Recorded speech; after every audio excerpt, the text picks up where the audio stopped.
a un grupo de hombres, exclusivamente hombres fueron, no fue incluida ninguna mujer. Dios sabe por qué lo hizo así y así estuvo correcto por el solo hecho de que lo haya hecho. A quienes el Señor llamó apóstoles. Mateo 10, ¿qué?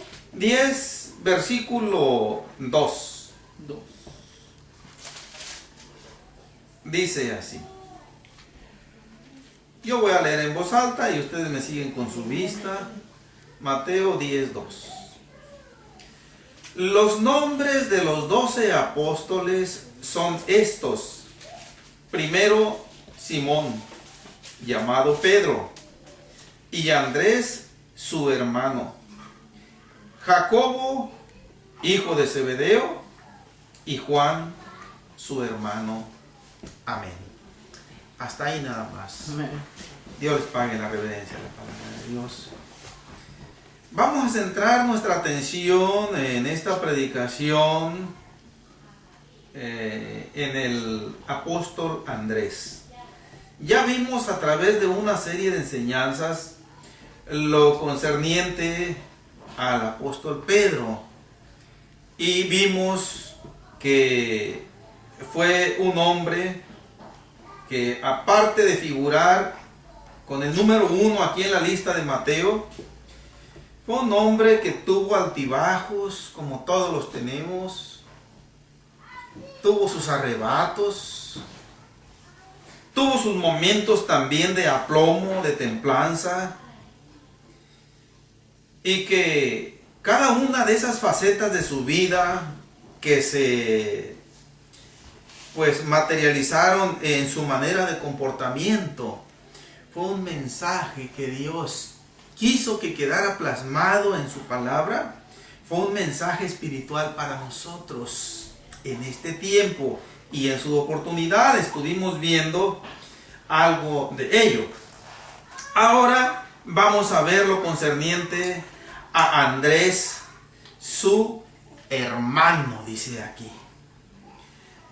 Solamente hay 4 apóstoles que en pares eran hermanos, indudablemente que de padre y madre, que son Pedro y Andrés, y los 2 siguientes, que son Jacobo, hijo de Zebedeo, y Juan, su hermano. Y de ahí en adelante no vemos ningún parentesco consanguíneo en el resto de los 12 apóstoles, pero como una especie de adelanto y una especie de declaración general, voy a anticipar que cada uno de estos hombres tenía una manera de ser diferente. Si bien algunos de ellos tenían en común el oficio, pescadores por ejemplo, pero aún con eso tenían mentalidades diferentes. Algunos inclusive estaban en la punta de la arista, mientras que otros estaban en el otro extremo, como vamos a ver en su oportunidad. Mateo, un hombre que se prestó para cooperar con el Imperio Romano,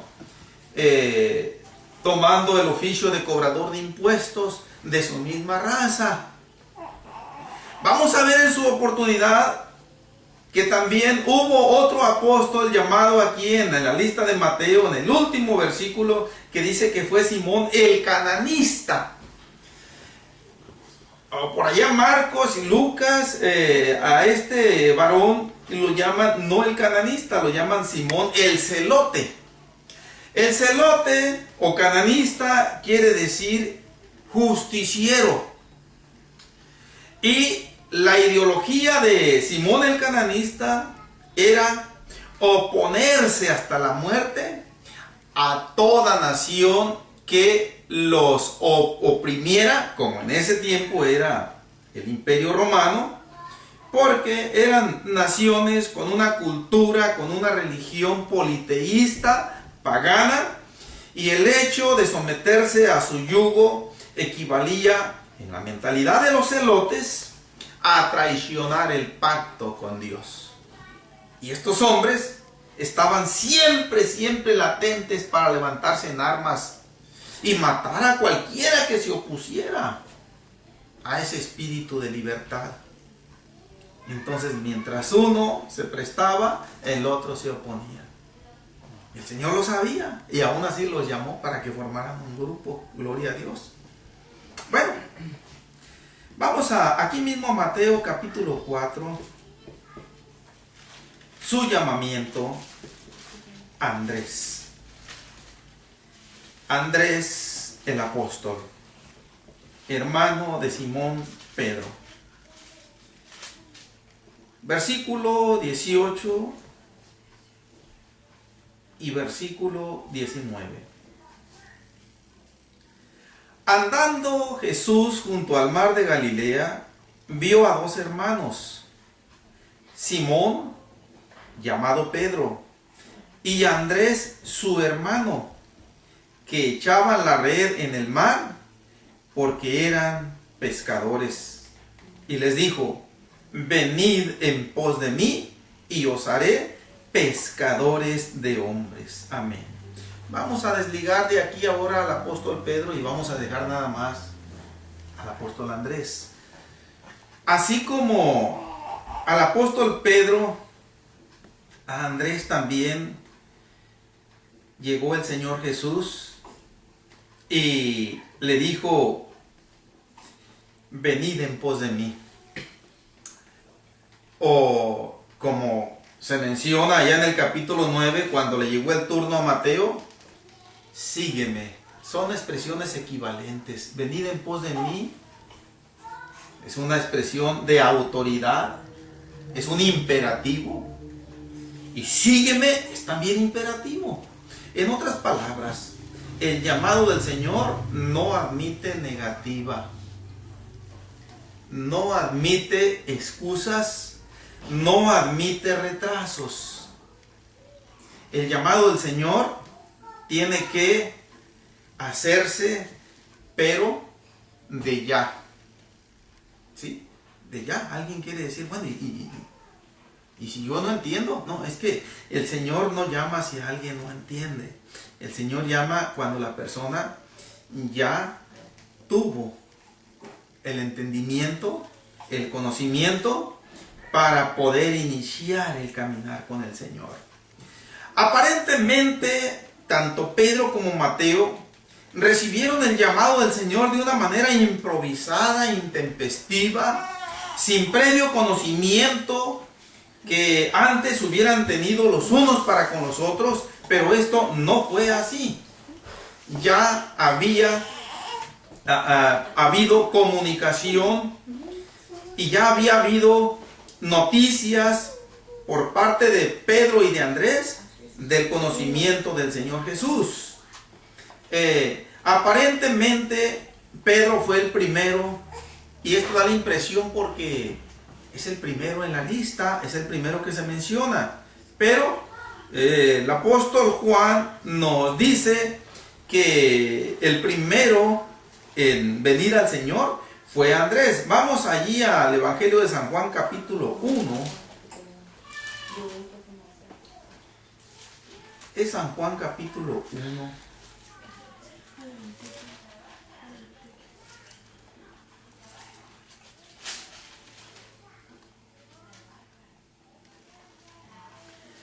Versículo 35 en adelante.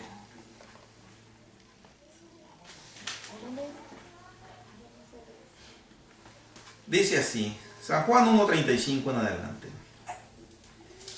El siguiente día, otra vez estaba Juan y dos de sus discípulos, y mirando a Jesús que andaba por ahí, dijo: he aquí el Cordero de Dios. Le oyeron hablar los dos discípulos y siguieron a Jesús. Y volviéndose Jesús y viendo que le seguían, les dijo: ¿qué buscáis?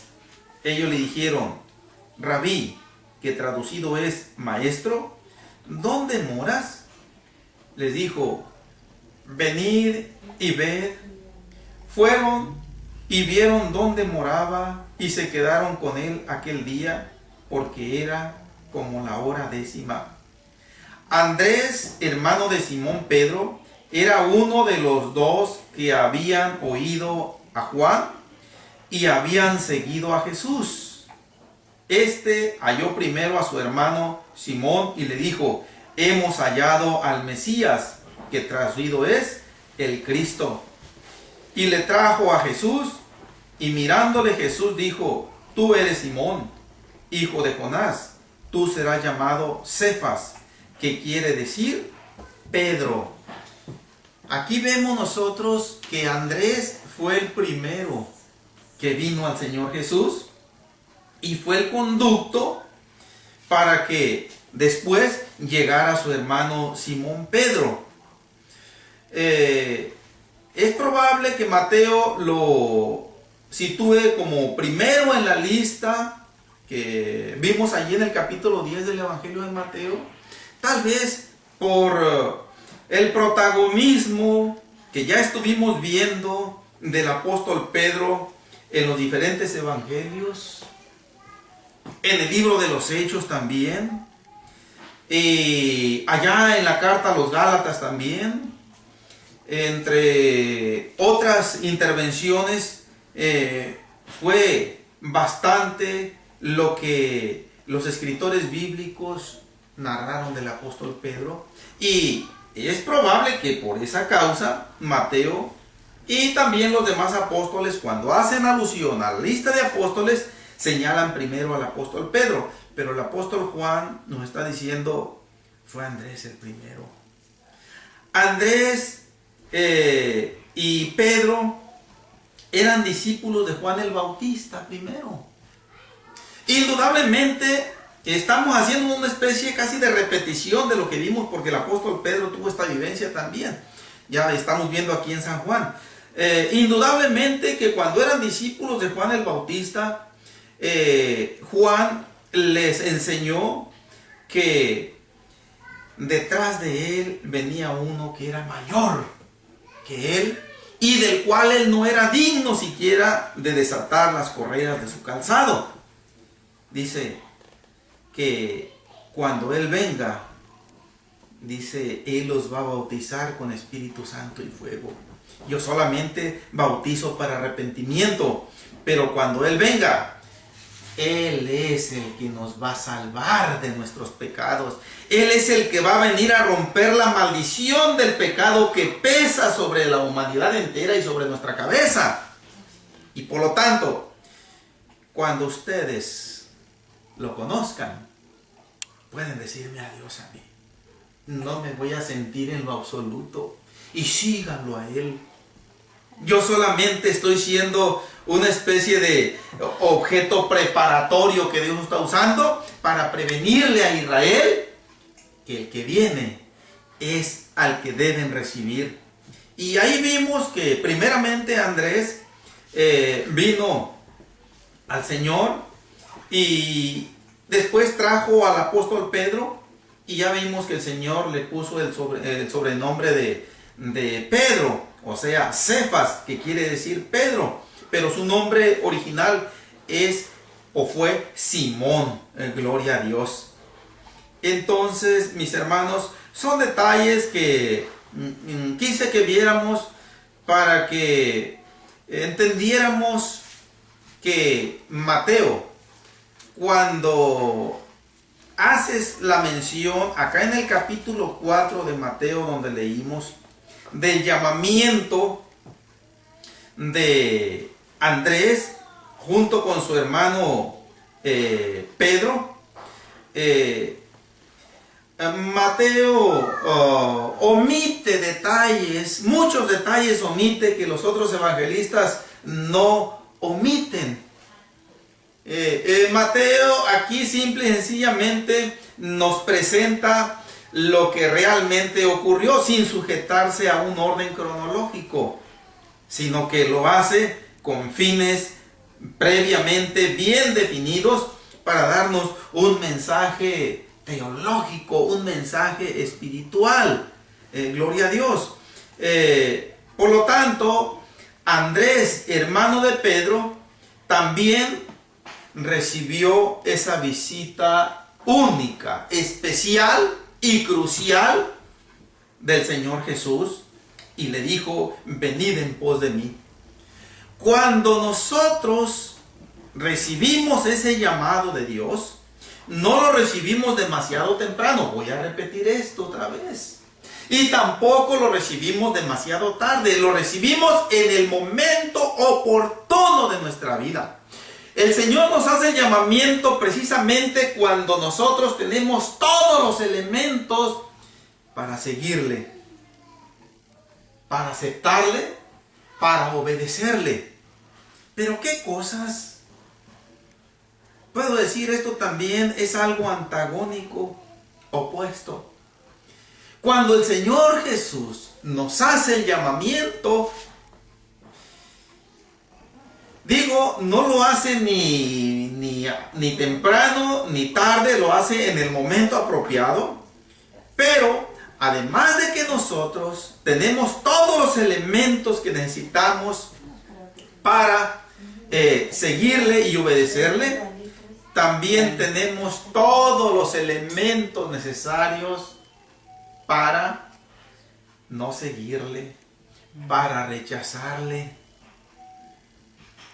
Tenemos pues todo lo que necesitamos para tomar la decisión apropiada. ¿Sí? Sería una imprudencia de mi parte y de cualquier hermano decirle a una persona: siga al Señor Jesús. Es una buena recomendación, es la mejor recomendación. Y al decirle siga al Señor Jesús, es una manera de decir: búsquelo, conózcalo, enterémonos de sus requerimientos. Son muy importantes porque va en juego nuestra eternidad dependiendo de la respuesta que les demos.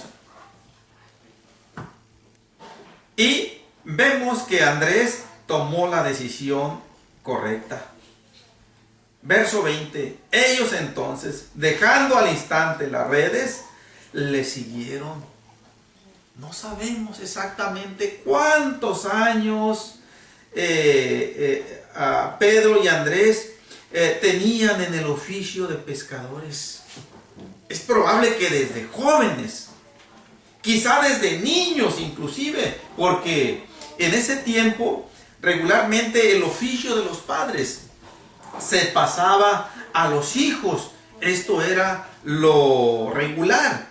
Quizás haya habido algunas excepciones, pero eso era lo normal. Por eso inclusive al Señor Jesús le dijeron en ocasiones, le llamaron el carpintero. ¿Por qué? Porque José, su padre adoptivo, fue carpintero. Bien, entonces Andrés como Pedro tomaron la decisión correcta. Cuando dice, dejando al instante las redes, le siguieron. Es una manera de decir lo siguiente. Y no exactamente que Pedro y Andrés ya nunca jamás hayan pescado un pez.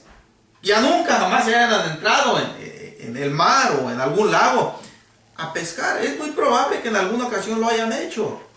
Pero lo que está diciendo aquí Mateo, dejando al instante la red le siguieron, de allí en adelante, su ocupación número uno, su ocupación principal iba a ser darle al Señor Jesucristo la preeminencia, darle al Señor Jesús siempre ese primer lugar en nuestras prioridades y en nuestros afectos. Y nuestro trabajo terrenal, que cada uno lo tenemos indudablemente, algunos de una especie, otros de otra, ese va a quedar en segundo o en tercero o en cuarto lugar de importancia. De allí en adelante, desde que nosotros nos comprometemos con el Señor Jesucristo, este compromiso se formaliza ciertamente, queda bien formalizado y definido cuando la persona se bautiza porque ahí es en donde entra a la iglesia de Dios. Ahí es en donde al Señor le plació poner como momento para que sus pecados sean perdonados mediante el bautismo en agua, la imposición de las manos de algún pastor, de algún ministro debidamente pues ordenado, autorizado por el presbiterio de la iglesia para que pueda bautizar a una persona, porque tampoco cualquier persona puede bautizar. Tiene que ser un hombre y tiene que ser alguien que el ministerio de la iglesia local o de acuerdo a la organización que se tenga haya ya aprobado. Y esto viene desde parte de Dios, esta autoridad. No es un simple acto de hombres, de seres humanos, no. Dios inviste de autoridad cuando se sujetan a los lineamientos de su palabra. Y cuando este vaso varón sumerge al candidato al bautismo, menciona el nombre de Jesucristo, sin el cual ese bautismo queda completamente inservible, vamos a decirlo así. Porque al mencionar el nombre de Jesucristo es en donde viene de parte de Dios la virtud, el poder para que todos esos pecados queden sepultados ahí en el agua. Y cuando emerge la persona, sale santificada, sale limpia, sale justificada ante Dios. Entonces sí podemos decir, ahora sí podemos decir, si le da un ataque al corazón saliendo de la pila, se va al cielo. Pero si le da un ataque del corazón sin haber sido sumergido en las aguas del bautismo, por mucho que haya escuchado la palabra de Dios, por mucho que haya mencionado con su boca, yo acepto a Cristo como mi Salvador, y yo le entrego mi vida, yo le amo y yo le sirvo y todo eso, pero si no fue sepultado en las aguas del bautismo, no hubo perdón de pecados. Tenemos que decir esto con esta claridad, porque la palabra de Dios así lo establece. Marcos 16:16 es una cita de entre tantas que podemos mencionar. El que creyere y fuere bautizado será salvo, mas el que no creyere, ahí a Marcos ya no puso, ni siquiera ya quiso mencionar ni fuere bautizado. Porque si la persona no cree, aunque sea bautizada, de todas maneras no hay perdón de pecados. El punto 1 primero, hay un orden. Primeramente, escuchar la palabra de Dios. Alguien pudiera objetar y decir, hermano, pues yo no sé leer. Ciertamente hay muchas personas. Mi padre, por ejemplo, fue un hombre que no tuvo letras, pero sí escuchó el mensaje de la palabra de Dios. Y él tomó su decisión en vida. Y de acuerdo a la decisión que tomó, es lo que el Señor le va a asignar cuando lleve a cabo el juicio de la humanidad. Bien. Entonces, cuando Marcos dice, el que creyere y fuere bautizado será salvo, no dice el que creyere o fuere bautizado. Miren qué importante es una simple letra, la Y. Enlaza el creer y el bautismo, quiere decir, van inseparables. Si falta uno de los dos, no hay eternidad con el Señor. Y cuando dice, mas el que no creyere, simple y sencillamente será condenado. Bien, por decir nada más una cita, hay muchas más, no es la línea de enseñanza esta, no quiero seguir adelante porque vamos a perder la visión que tenemos en el apóstol Andrés. Andrés tomó la decisión correcta, tomó la decisión sabia. Andrés, como nosotros y como toda la humanidad, también pudo haber tomado la decisión incorrecta, la decisión equivocada, y decir, yo no voy a dejar mi oficio de pescador. Es el medio de sustento de tanto mío como de mi familia. Tengo tantos años para dejarlo así nada más y para meterme en una vida que quién sabe qué me depare. Las dos cosas estaban al alcance de Andrés. Y quiero decir lo siguiente, hermanos. Cada uno de nosotros, los que ya por la gracia misericordiosa del Señor, no es porque nosotros hayamos sido muy inteligentes o muy listos, tuvimos esta vivencia. Yo la recuerdo perfectamente. Cuando el Señor vino y yo ya había escuchado el mensaje de la palabra de Dios. Yo cuando menos ya tenía el conocimiento básico. Y cuando el Señor vino a mi vida en aquel verano del 86, en la ciudad de Guamuchil, Sinaloa, en la colonia 15 de julio, un oscurecer mortal para mí, porque yo me iba a suicidar de un balazo en la cabeza. Y el Señor vino y me hizo un llamamiento así como a Pedro y así como a Andrés.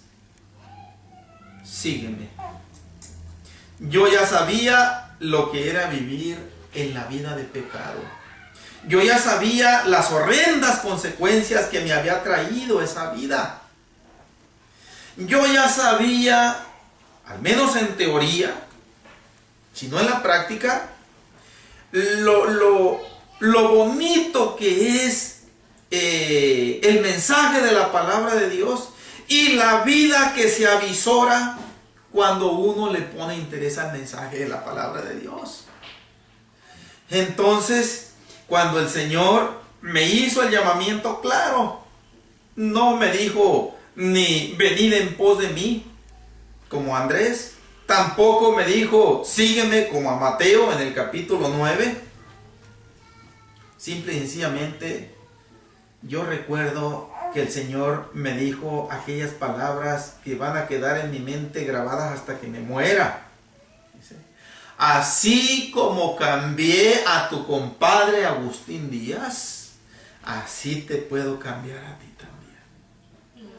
Yo era una piedra de esas azules duras, un diamante de duro contra las cosas de Dios.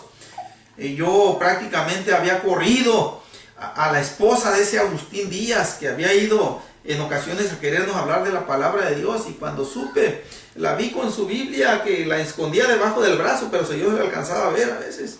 Yo dije, no, ya sé por dónde viene. Si viene a eso, mejor ya no se nos pare aquí en la casa. Y entonces, pero el Señor tiene la manera tan apropiada para llegarnos, hermanos.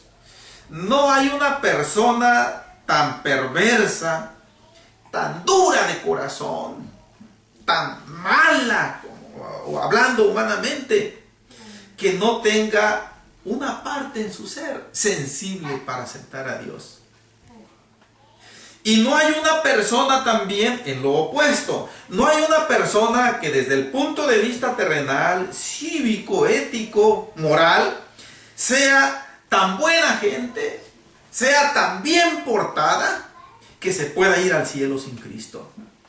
Tiene la necesidad de venir a las plantas del Salvador y también aceptar ese llamamiento. Gloria a Dios. Vamos a ver otra vivencia de Andrés. Juan capítulo 6. Evangelio de San Juan capítulo 6. Juan.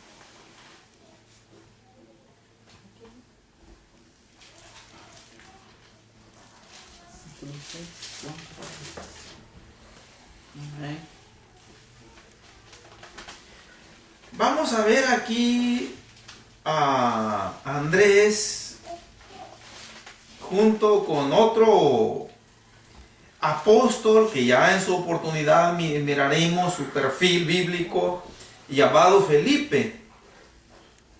En un momento de esos momentos no buenos que se presentan en la vida, esos momentos de incredulidad que también a nosotros nos han atacado una y otra vez y que nos han causado tantos trastornos en nuestra vida espiritual, mis hermanos. Capítulo 6 de San Juan, versículo 5 en adelante. Cuando alzó Jesús los ojos y vio que había venido a él gran multitud, dijo a Felipe: ¿de dónde compraremos pan para que coman estos? Pero esto decía para probarle, porque él sabía lo que había de hacer. Felipe le respondió: 200 denarios de pan no bastarían para que cada uno de ellos tomase un poco. Uno de sus discípulos, Andrés, hermano de Simón Pedro, le dijo: aquí está un muchacho que tiene 5 panes de cebada y 2 pececillos. Mas, ¿qué es esto para tantos? El final del versículo 10 dice que el número de la multitud eran 5,000 varones. Nada más varones, ¿no? Pero obviamente que allá había mujeres, había niños, había jóvenes, pero mínimo había 5,000 varones. Cuando el Señor Jesús le dirige la pregunta a Felipe: ¿de dónde compraremos pan para que coman estos? Era para que Felipe le hubiera dicho: Señor, no ocupamos ir a comprar pan a ninguna parte. Tú puedes alimentarlos. Yo no sé de qué manera lo vayas a hacer, pero yo sé que tú puedes. ¿Por qué? Porque a estas alturas ya habían visto portentos, milagros que el Señor Jesús había hecho y que pues debió haberles servido como antecedentes para confiar en Él. Pero dijo que 200 denarios, comprando nada más 200 denarios de pan, era una cantidad inmensa de dinero. Pudieron haber llegado a cualquier panadería y vaciarla unas 3 o 4 o 5 veces, dejar limpios los estantes de pan, y ni aún así, dice, alcanzaría cuando menos un poco para cada uno. Enseguida dice que vino otro de sus discípulos, Andrés. Andrés entra en escena aquí, es en el cual estamos centrando nuestra atención. Dice que Andrés se dio cuenta de que entre la multitud había un muchacho que traía 5 panes de cebada y 2 pececillos. Pero también Andrés, como Felipe, le falla la fe. Y dice: ¿qué es esto para tantos? Esta pregunta tiene una respuesta implícita ahí. Y la respuesta es: esto no sirve para nada. ¿No? Ni siquiera para que llenen una muela cada uno de los que están aquí, no alcanza. Entonces vemos aquí, el propósito de ver esta porción bíblica es que nosotros, hermanos, veamos que en uno de los apóstoles del Señor, también esto se presentó en ocasiones en los profetas del Antiguo Testamento, pero lo que quiere decirnos el Señor es que nos acordemos de que esta situación trata de aprisionarnos, de frustrarnos a nosotros una y otra vez, todos los días. Basta y sobra en ocasiones para que veamos una patrulla detrás de nosotros, aunque no traiga esa luz prendida, y nada más de ver una patrulla muchas veces, como que nos falla la fe. Máxime si nosotros sabemos que veníamos cometiendo alguna infracción de tráfico, ahí estamos con una especie de zozobra, de temor. Cuando recibimos un oficio de alguna oficina gubernamental, hay quienes hasta se han enfermado.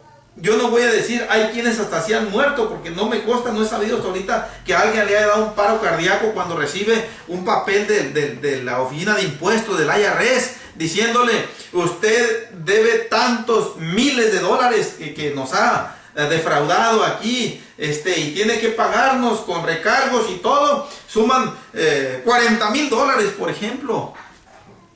Ay, Señor, si esto es para un cristiano de veras, de esos cristianos sinceros, no debe haber una reacción de temor. Es muy normal en esta humanidad que haya esa reacción. Pero inmediatamente el cristiano honesto, el cristiano sincero, pone su atención en el Señor. Amén. Y se pregunta, ¿cómo el Señor me quiere bendecir aquí? ¿Qué es lo que el Señor quiere que yo aprenda de esto? Y desde esa perspectiva, el Señor siempre va a tomar el control de toda situación. No debemos olvidarnos nunca que Él, inclusive hay un coro que cantamos, Dios siempre tiene el control. ¿Ya? ¿Por qué? ¿Cuál es la primera mención, hermano Salomón? ¿Por qué? Cuestionarle. No, pero hay otras antes. ¿Por qué atemorizarme? ¿Por qué atemorizarme? Dios siempre tiene el control. ¿Por qué? ¿Por qué preocuparme?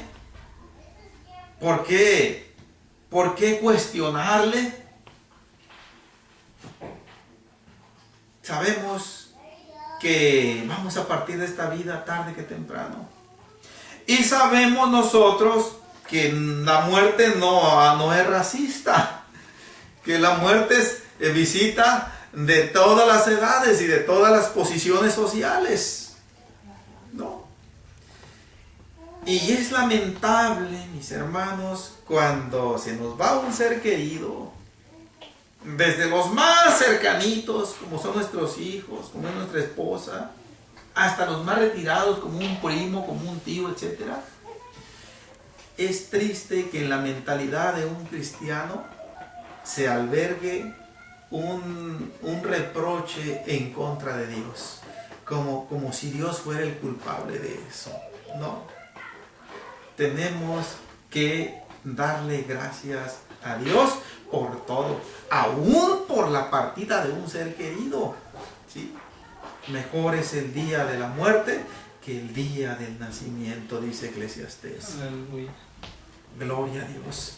Bien, vemos pues que Andrés aquí también dudó del poder de Dios. Esto no es nada para tantos. Necesitamos algo mucho más. Pero el Señor lo estaba haciendo, dice, para probarle a Felipe, y también se hace extensivo para Andrés, y también se hace extensivo para cada uno de nosotros en esta noche, mis hermanos. ¿Por qué? Porque indudablemente que cada día nosotros recibimos alguna prueba de parte de Dios. Muchas veces esa prueba nosotros ni siquiera la vislumbramos, nos pasó de noche muchas veces. Voy a mencionar algo. En ocasiones, Dios permite que se ponga a nuestro alcance una cosa indebida, ajena. Alguna cantidad de dinero que está por ahí, mal puesta o bien puesta, y que yo la puedo tomar sin que nadie se dé cuenta. El Señor nos está probando. A ver cómo reaccionamos. Cuando se presenta una situación en donde el decir la verdad nos va a causar algún perjuicio a mí o a mi familia, y el Señor me está probando para ver qué tan maduro estoy en el renglón de la verdad. Cuando el Señor propicia para los hombres que una mujer con atuendo seductivo, atractivo, se ponga ante mi vista, el Señor me está probando para ver cómo reacciona mi vista, para ver cómo reacciona mi corazón, para ver cómo reacciona mi mente ante eso que el Señor está propiciando ahí. Me está probando para ver qué tan íntegro estoy delante de Él. ¿Sí? Para las varonas, igual. El Señor puede propiciar. Yo sé que todos hemos escuchado esa, pues no muy apropiada expresión. A mí me ha tocado escucharla. de parte de hombres y de parte de mujeres. Está así como me la recetó el doctor. Está así como me lo recetó el doctor. Y la esposa y el esposo. Esto, dentro de lo que cabe, se puede tolerar, aunque de todas maneras, a última instancia, tampoco eso se tolera delante del Señor. Cabe en la persona que no tiene temor de Dios, que no se ha comprometido con el Señor. Pero con aquellos que ya hicimos un compromiso, tenemos que tener mucho cuidado en todo lo que el Señor nos pruebe. La prueba, aquí es otro tema que nosotros podíamos adentrarnos en él y avanzar en varias predicaciones, pero tampoco esa es la línea de la enseñanza. Nada más quiero decir de paso, antes de pasar a la última cita bíblica de Andrés y dar por terminada la predicación. La prueba Dios no nos la pone para que nosotros nos hundamos. Dios no nos las pone para destruirnos. Dios no dice, el hermano Cayetano ya me tiene hasta aquí, ya me cayó mal, tan cabezón que es, y le voy a poner esta prueba para que se vaya de una vez hasta el infierno. No, el Señor nunca va a poner las pruebas para destruirnos. El Señor pone las pruebas para ayudarnos a crecer en su camino. Nos pone la prueba para que nosotros nos corrijamos, para que nosotros hagamos ajustes en nuestra vida y que seamos mejores cristianos. Para eso el Señor pone la prueba. El diablo interviene cuando el Señor le da oportunidad en esto, pero el diablo lo hace con el propósito opuesto, de que nosotros nos hundamos y nos perdamos y nos destruimos. Mientras que cuando se presenta la tentación, voy a decir, una de las tentaciones que más ha hundido a cristianos, desde los que llegan y se sientan en la banca a escuchar, hasta los que están en el ministerio más elevado en la iglesia, ha hundido más en el infierno, la tentación del adulterio. Cuando uno es honesto, y a mí me ha pasado una y otra vez, y yo miro dos caras que me están viendo. Veo la cara del Señor, estoy hablando en sentido figurativo nada más, y veo la cara del diablo. Los dos yo sé que me están viendo. Y depende de la reacción que yo adopte ante esa tentación, el uno se pone triste y el otro se alegra.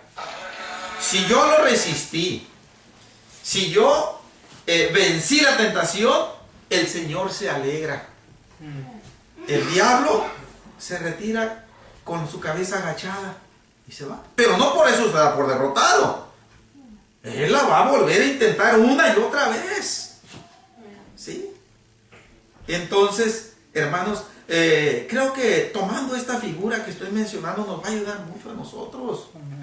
Cada día se presenta esta situación de una u otra manera. Dije, vamos a otra cita bíblica, aquí mismo en San Juan capítulo 12, ya para terminar la predicación. Andrés.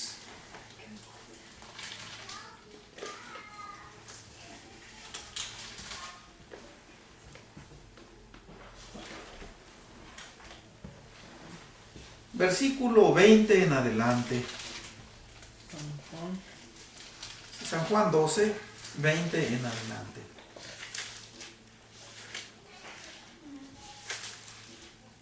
Dice así.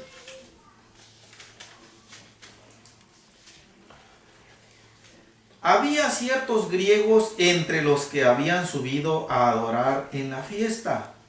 Estos, pues, se acercaron a Felipe, que era de Betsaida de Galilea, y le rogaron diciendo: Señor, quisiéramos ver a Jesús.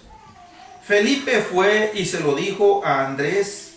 Entonces Andrés y Felipe se lo dijeron a Jesús. Hasta ahí nada más. ¿Qué es lo que nos dice este contexto bíblico?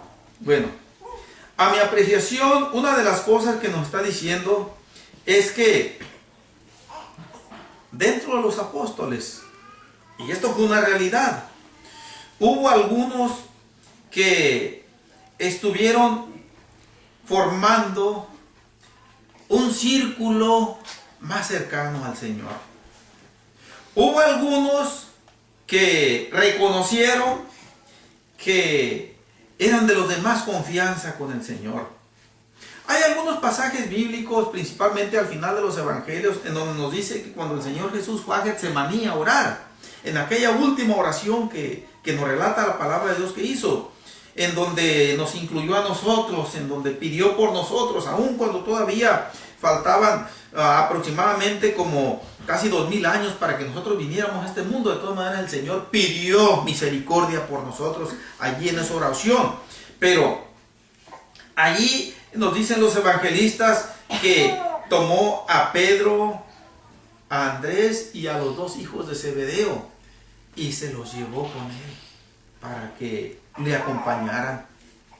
Y se sinceró con ellos. Mi alma está muy triste, dice, hasta la muerte. Entonces, aquí vemos nosotros que Felipe, por lo que nos relata aquí Juan, Felipe no se sintió con la confianza suficiente para presentar directamente a los griegos ante el Señor. Dijo, voy a consultar con Andrés. Andrés sabe mejor si es apropiado o no. Aquí también vemos todavía que los apóstoles estaban batallando con ese sentimiento de prejuicio racial. Eran unos griegos, no eran judíos. Y en la mentalidad de aquellos judíos ortodoxos, y ya vimos cómo también el apóstol Pedro tuvo este fuerte problema, quizás pensaron que el llevar a gentiles griegos ante el Señor Jesús quizás no le iba a agradar al Señor. Pero cuando Felipe le dice a Andrés, entonces Andrés sí llevó a estos hombres ante el Señor Jesús, o cuando menos se lo dijeron. No nos dice lo que nos dice allí el versículo 22, Felipe fue y se lo dijo a Andrés. Entonces Andrés y Felipe se lo dijeron a Jesús. O sea, tuvieron una breve conferencia Felipe y Andrés. Y dijeron, bueno, si llegamos con esta bola de griegos ante el Señor, nos puede pegar una reprendida. Por la mentalidad que tenían, de que conforme a la ley no deberían tener trato con extranjeros ellos. Y pensaban que el Señor iba a decir lo mismo. Entonces, vamos a decirle primero, Señor, aquí te buscan unos griegos. No nos dice Juan si el Señor Jesús lo recibió o no. Nada más el Señor como respuesta menciona unas palabras proféticas que iban a suceder dentro de poco tiempo. Entonces, pero lo que vemos aquí nosotros hasta cierto punto es que Andrés era uno de los de confianza de los del Señor, los más cercanos a sus círculos de apóstoles que tuvo, gloria a Dios, junto con Pedro, junto con Jacobo y junto con Juan, que vamos a ver en su oportunidad esas vivencias y esas circunstancias, hermanos. Por lo pronto es todo por esta noche. Entonces, hermanos, el diablo va a tratar siempre, y es una de las armas que le ha funcionado de las 1000 maravillas, de tratar de hacernos creer que porque le fallamos al Señor en esta pequeñez o en aquella atrocidad, ya el Señor nos descalificó, y de allí en adelante ya no tiene caso ni siquiera seguir buscando a Dios, ya no tiene caso ni siquiera doblar las rodillas. ¿Con qué cara voy a presentarme ante el Señor si ya le fallé? Ya he hecho una mentira. Ya cometí este otro pecado. Tuve que mentir de alguna manera, etcétera. Y el diablo aprovecha a lo máximo esas coyunturas para hacernos creer de que ahí se terminó el camino. Acordémonos, no estoy diciendo que eso es bueno. No. Pero también lo que quiero decir es que en el Señor Jesucristo tenemos a ese sumo sacerdote que sí cumple bien su ministerio como tal, no como aquellos sumos sacerdotes del pacto viejo, que eran débiles. El Señor Jesucristo está en el trono celestial. La palabra de Dios nos lo presenta que está a la diestra de Dios. Es una manera de mencionar de parte de Dios esto para rebajarse a nuestra mentalidad limitada, nuestra mentalidad humana. No porque haya un Dios más grande y que el Señor Jesucristo dice está a la diestra, sea un Dios más chiquito. No.